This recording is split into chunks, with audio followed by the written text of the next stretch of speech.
Guys, welcome back to our YouTube channel.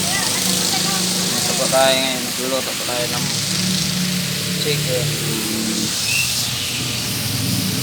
Sa mga viewers po natin, huwag po natin makalimutan mag-subscribe sa ating YouTube channel.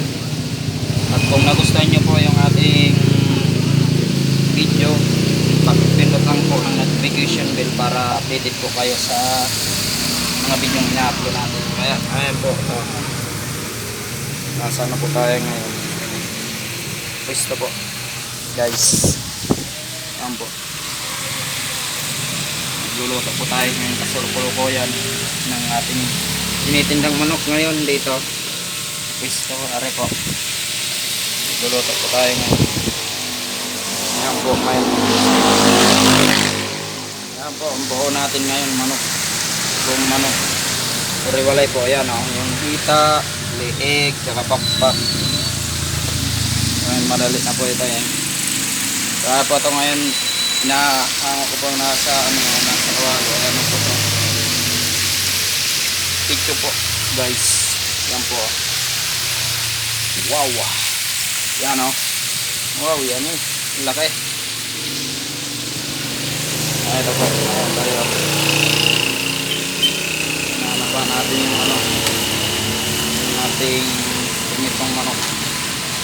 Sa mga viewers po dyan, huwag po natin kalimutang mag-subscribe sa ating YouTube channel.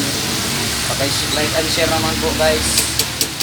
Bago lang po tayo ngayon, bago lang po itawa ng ito YouTube channel ko na to. Kaya pa-support na lang po guys, mga lods, mga bar, mga buddy.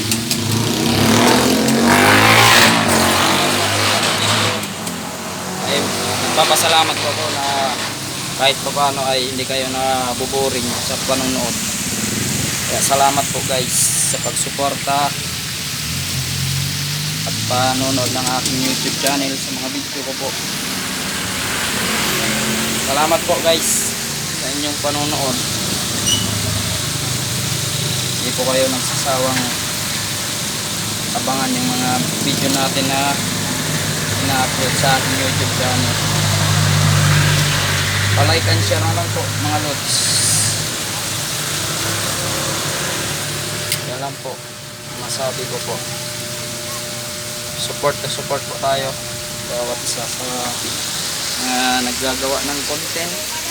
Yan, pag po tayong tayong mahiwa na ipakita kung ano yung ating kakayahan sa pagbablog, kung ano pa man. Wala pong baguhan nito o matagal na. Basta po kaya nyo pakisamahan at pasayain yung mga nanonood, mga nag-views sa mga video. Ay wag po kayong mawala ng pag-asa. Kasi dati naman po talaga ay sa maliit lang po nag-umpisa, mababa yung mga bablog na yan, mga sikat na ngayon, mga artista. Bago po yan mga narating niyang ganyang kantas na madami ng views, masahod na, dumating po sa points na nanghina din ng loob dahil sa maliliit yung views, mga nag-subscribe, tapos yung mga nag-share ng views, tapos inaabot ng ilang buwan bago mapatas yung views. Kaya po ang masabi ko lang ay huwag po tayong mapanghinaan ng loob ng mga nagagawa ng mga content sa mga baguhan dyan. Kaya huwag po tayong mawalan ng pag-asa na maabot yung ating gustong marating sa buhay, na maging isa sa mga content creator ng ating sikat at marami yung mga video na ina-upload. Kaya po yan lang po masabi ko.